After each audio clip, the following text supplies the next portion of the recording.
pienso que hay una obligación de gestionar un patrimonio, Daniel. Digamos que nosotros somos administradores de unos bienes de Dios. Si quieres que algo pase, ¿qué vas a hacer tú para que eso pase? ¿Dónde está tu responsabilidad, tu compromiso en hacer que eso pase? Con el acompañamiento de Estrategia en Acción hicimos una muy buena metodología de reuniones frecuentes con las directivas de los bancos de diferentes áreas que normalmente no veíamos con tanta frecuencia. El 70% de la decisión está en la pasión y en el brillo que tenga la persona que es capaz de transmitir lo que quiere hacer y cuál es esa frustración que quiere cambiar a un plan de negocio que un Excel y una presentación bonita puede con todo. Primero es vender bien. Nosotros le decimos no a los negocios que no son buenos para todos. Entonces trato siempre como de que la expectativa esté moderada, porque si está moderada y uno se desempeña mejor, pues la gente queda muy contenta. ¿Cuáles son los indicadores más importantes?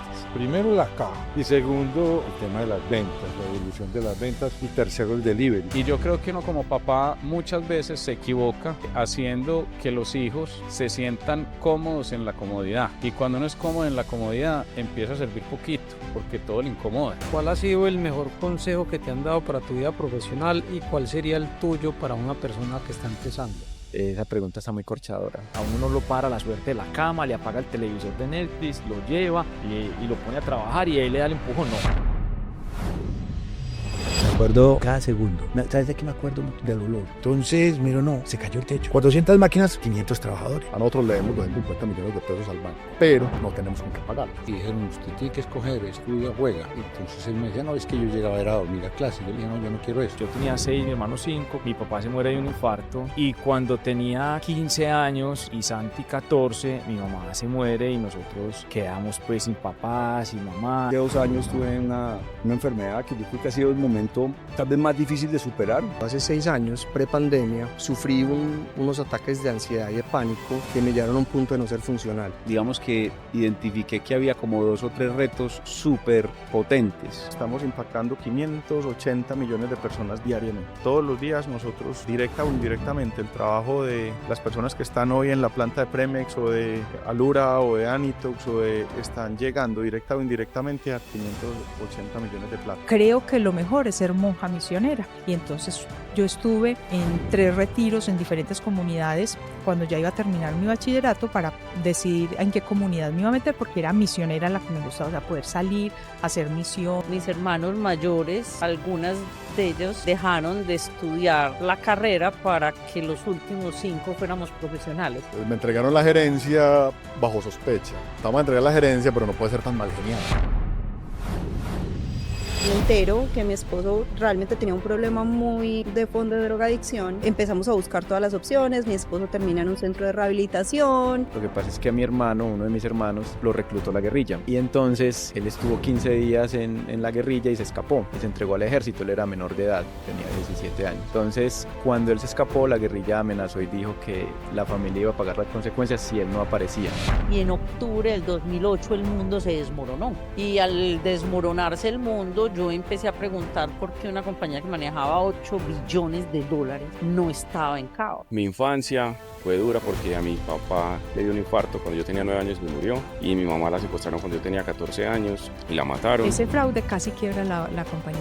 15 días yo no, te voy a decir, yo dormía 3 horas. En el día estaba como si nada hubiese pasado llevando el negocio y en la noche estaba todo el tiempo conectada con Hong Kong y con China, con los abogados. Entonces yo salí de esa entrevista y le dije a Laura, la cagué y me dijo, ¿por qué? Y yo no, porque es que ya lo que me ofrezca.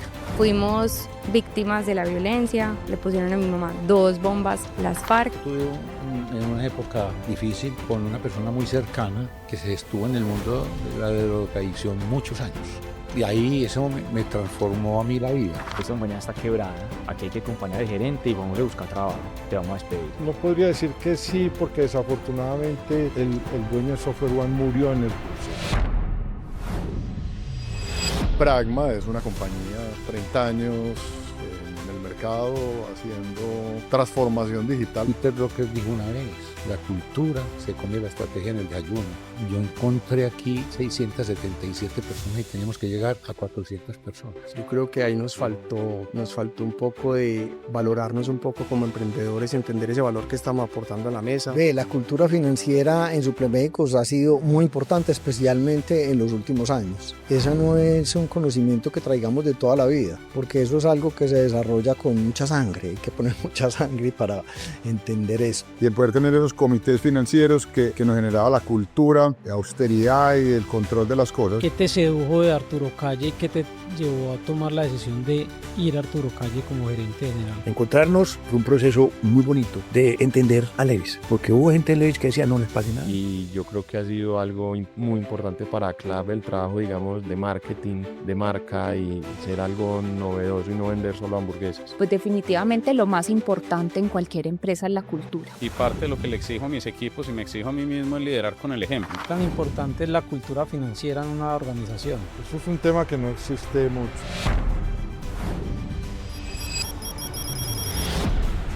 Lo importante es que en los últimos 4 o 5 años las ventas han crecido 3.5x. Sí. Pero la utilidad operacional creció 15 veces. En el 2019 eran 375.000, 12.000 millones, 10.000 millones. De 2.000 millones a casi 10.000 millones de pesos. ¿Cómo han logrado eso?